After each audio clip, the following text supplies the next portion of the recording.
América Latina hoy ha sido tema de conversación los hallazgos de la relación entre Hezbollah, el Ejército de Liberación Nacional en Colombia y el Cártel de los Soles. Los detalles de esta noticia, Sergio David González nos lo comparte hasta ahora. Adelante.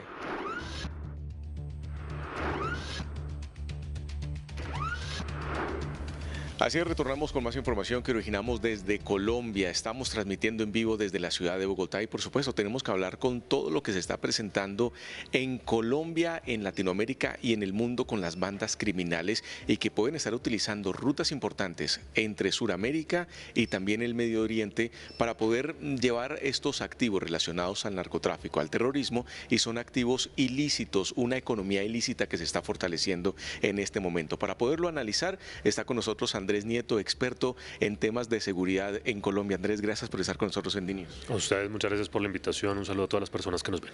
Muy bien, estamos hablando de varios grupos criminales acá, iniciando por Hezbollah, iniciando también por el Cártel de los Soles desde Venezuela, en Colombia con el ELN y las disidencias de las FARC. ¿Cómo es este tránsito ilícito en el manejo del dinero que están utilizando a través de estupefacientes, sobre todo en estas estructuras criminales? Eso es importante decirlo, y es que el narcotráfico hoy es perfectamente el negocio más rentable del hemisferio occidental, luego la trata de personas y la venta de armas con sus municiones. Es importante decir que esto sobrepasa incluso todo el PIB de los países centroamericanos y entre tanto hay que lavar ese dinero. Las estructuras criminales y delincuenciales lo que han hecho son alianzas entre diferentes formas y partes del mundo para poder mover ese dinero en mercancías que puedan disfrazar cómo se mueve el recurso para ya, en medio de la situación bancaria, en medio de otro tipo de divisas y demás, poder generar que ese dinero tenga un tránsito, entre comillas, oficial. Resultado, todos estos documentos que salen entre la inteligencia internacional están avalados desde diferentes tratados desde el 45, entre ellos, por ejemplo, los protocolos de Interpol que permiten que las diferentes agencias de investigación, las diferentes agencias de inteligencia, vean cuáles son los escenarios de riesgo y posibilidad e intentar conectar cosas que no están tan bien. Ahí es donde tenemos el tema de cómo se coordina, en este caso, el Cártel de los Soles, incluso con el de Sinaloa, incluso con lo que hemos dicho aquí de disidencias de ELN o con el mismo Clan del Golfo, porque están produciendo dinero, pero necesitan ponerlo a producir, moverlo en todo el mundo. Cuando en estos documentos de inteligencia hablan de diferentes escenarios relacionados a esta parte del crimen, de lo ilícito, hablar que hay presencia de Hezbollah, pues genera un cierto interrogante muy fuerte para la comunidad latina. ¿Cómo se encuentra esto? Bueno, aquí hay que dejar dos claridades y también para enviar casi un mensaje de tranquilidad. Uno, no quiere decir que vaya a llegar aquí un terrorista a estallar algo, a enfrentarse con el Estado, a tomarse los territorios del ELN o de las FARC. Eso no es su interés, mucho menos en el espacio geopolítico de lo que es Colombia en Sudamérica. Lo que sí les interesa es el mercado. Por ejemplo, las armas que allá dejan de usar, rápidamente tienen que venderlas a cualquier parte del mundo. El que las compre, si las compra el terrorista colombiano o el grupo al margen de la ley mexicano, no les importa, pero necesitan moverse. Por supuesto, cuando esto pasa a un patrón de inteligencia, estos informes están alertando sobre cómo esas armas, mercados ilícitos, drogas, municiones, están rotando por todo el mundo. Se puede hacer el rastreo que pudieron hacer parte de un grupo terrorista de Medio Oriente, de otra parte del mundo, y eso genera una alerta.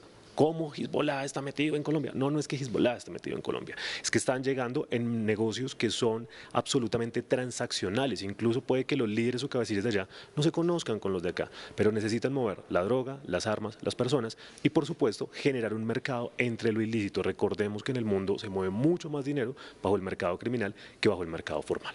Y en ese escenario el Cártel de los Soles y la guerrilla colombiana, ¿qué papel juegan? Bueno, aquí es importante decir que la ruta del narcotráfico del Caribe es la clave de conexión entre el Cártel de los Soles, lo que pasa en nuestra punta de la Guajira y lo que termina pasando para Centroamérica y para el Caribe.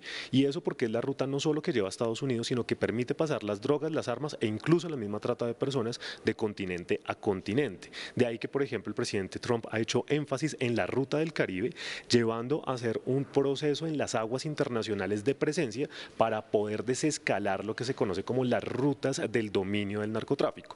Esas rutas no son nuevas, estas rutas están funcionando hace más de 30 años, pero los mismos tratados internacionales permiten todas estas alertas preventivas que además se comunican a todas las policías del mundo que puedan estar involucradas. Por eso es que estos documentos pueden llegar acá y la cooperación internacional de inteligencia por los diferentes tratados internacionales hace que esas alertas se pongan sobre la mesa y que evalúen si hay riesgos. Si aquí, por ejemplo, nuestra inteligencia colombiana o, no sé, la peruana, la ecuatoriana persona encontraran una relación, inmediatamente se hace una respuesta a esa circular diciendo, mire, si es posible, encontramos que el dinero está llegando a tal paraíso fiscal, está llegando a tal cuenta, esta empresa es falsa, están lavando el dinero de las municiones por esta otra, y empieza la desestructuración a partir de las rentas criminales. Pero termina siendo el territorio venezolano uno de los principales escenarios de ruta, de salida de lo ilícito, contando el narcotráfico colombiano, el ecuatoriano y el peruano. Hay un problema con Venezuela, es que recordemos que desde hace más de 10 años los protocolos internacionales de inteligencia no han funcionado con este país. ¿Qué quiere decir? Que no ha sido tan fácil cooperar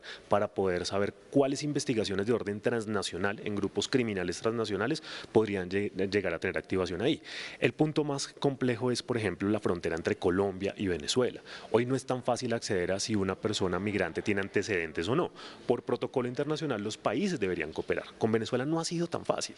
Y entonces la gran pregunta es qué es lo que está pasando allí y por qué no cooperan de forma directa con el resto de las autoridades. Hay, por ejemplo, grandes cosas como Interpol, han hecho diferentes invitaciones, cumbres, venga, tenemos que colaborar, la frontera con Venezuela y el punto estratégico que es Venezuela en términos geográficos para Sudamérica hace que sea un espacio predilecto para las rutas del narcotráfico, para las rutas de las armas y para el ingreso y salida de bienes ilícitos, que no es solo lo que está relacionado con grupos armados, también hablamos, por ejemplo, de todo lo que tiene que ver con contrabando, de la mercancía hurtada, de lo que se contamina en alta mar de droga, etcétera.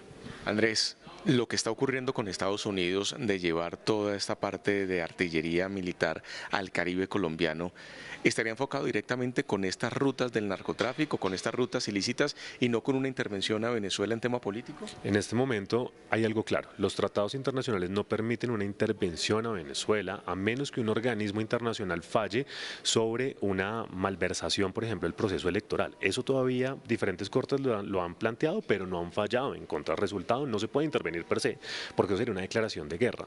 Lo que sí se puede en el tratado internacional, por ejemplo, en el 62, desde el 62 se tiene un tratado contra el narcotráfico y las drogas, y eso invita a todos los países de Centroamérica, del Caribe y de Sudamérica a poder cooperar. Eso es lo que está haciendo Trump en este momento, cumplió el paso a paso jurídico, y algo importante es que en este momento está en territorio de aguas internacionales.